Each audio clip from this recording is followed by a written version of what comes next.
Bonjour mesdames et messieurs et bienvenue dans ce flash d'information. L'épouse du roi Mohamed VI du Maroc, la princesse Lala Salma, est arrivée hier ici à Abidjan. Elle était l'invitée d'honneur de la première dame de Côte d'Ivoire, Madame Dominique Ouattara, lors du gala de charité de la fondation Children of Africa. Le dîner gala dénommé le Grand Cabaret du Cœur qui a eu lieu à Sofitel, à Hôtel Ivoire, qui a permis de collecter des fonds pour l'hôpital mère-enfant de Bingerville, une initiative de la première dame, Madame Dominique Ouattara. La première dame, justement, Madame Dominique Ouattara, hier vendredi, a conduit ses illustres invités du gala de la Fondation Children of Africa à une visite du chantier de l'hôpital mère-enfant de Bingerville et de la case des enfants du plateau, le centre d'accueil pour enfants créé par la Fondation Children of Africa. Viviane Haïmer. À bord de ces deux grands cars climatisés, les éminentes personnalités et stars invitées par la première dame Dominique Ouattara pour le gala de sa fondation Children of Africa sont venus visiter le chantier de l'hôpital mère-enfant de Bingerville, dont le gala qui se tiendra dans la soirée de ce vendredi permettra de recueillir les fonds nécessaires pour son équipement. Cet hôpital, plusieurs parmi ses personnalités présentes ont aidé à sa mise en construction grâce à leur contribution financière ou technique. En effet, un premier gala de la Fondation en 2013 avait permis de recueillir d'importants fonds pour sa construction. Cette visite de chantier a permis à ces donateurs de bonne volonté de voir l'état d'avancement des travaux démarrés effectivement en octobre-novembre 2013.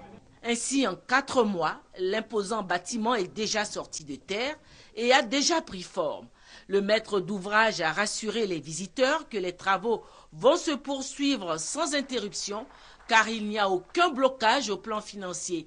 Tout roule, a-t-il attesté. Les délais seront donc respectés. L'ouvrage sera achevé et livré au cours du premier trimestre 2015. La ministre de la Santé, Raymonde Goudou Kofi, a remercié au nom du gouvernement ses donateurs pour leur contribution à l'action sanitaire du gouvernement en faveur de la réduction de la mortalité mère-enfant en Côte d'Ivoire. L'état des lieux étant fait, la première dame a lancé un appel à ses éminents invités pour l'équipement de cet hôpital qui est annoncé comme un hôpital de référence. Encore une fois de plus, vous remercier, vous qui êtes là aujourd'hui, d'avoir fait le déplacement et surtout de vous intéresser à ce si beau projet qui, je l'espère, rendra beaucoup service aux populations. Vous avez vu la joie avec laquelle nous avons été accueillis. C'est parce que les gens ont vraiment besoin de cet hôpital. Après la visite de chantier, la visite de la case des enfants, le centre d'accueil créé par la Fondation Children of Africa pour les enfants de la rue, a constitué un autre moment important de cette matinée du vendredi. Les 56 enfants de ce centre d'accueil, 30 garçons et 26 filles, ont exécuté des ballets et présenté une fresque dansante de toutes les régions de la Côte d'Ivoire pour souhaiter la bienvenue à leur marraine, la première dame Dominique Ouattara, et à ses invités. La première dame a saisi l'occasion de cette visite pour remercier au nom de sa fondation tous ses illustres invités. Une distinction particulière, le prix de la fondation Children of Africa, a été remise à toutes les stars qui ont pris de leur temps pour venir soutenir l'initiative de la fondation.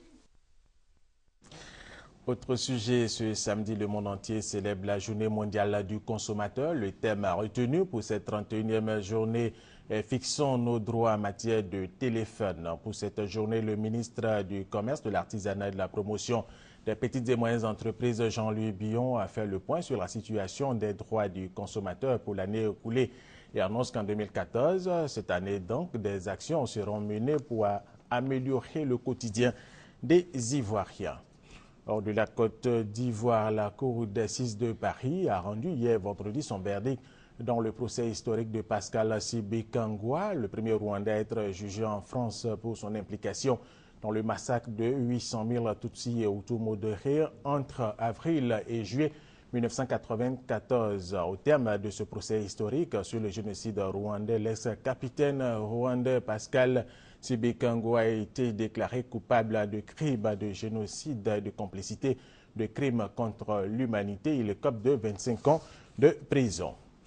L'Union européenne octroie une aide de 81 millions d'euros à la Centrafrique. Ce montant sera notamment dédié à l'éducation pour le redémarrage des écoles fermées en raison du conflit, à la santé pour remettre en état et rééquiper les centres de santé, et à la sécurité alimentaire et à la nutrition afin d'assurer la continuité de l'agriculture, par exemple en fournissant des semences. Et puis pour terminer, 5 soldats égyptiens postés à un point de contrôle au Caire ont été tués ce samedi par des tirs d'assaillants. Cette attaque intervient 2 jours après une autre qui visait des militaires escortant un bus de l'armée. Un soldat avait été tué et 3 autres blessés. Fin de ce flash d'information. Merci de l'avoir suivi. Je vous retrouve à 13h.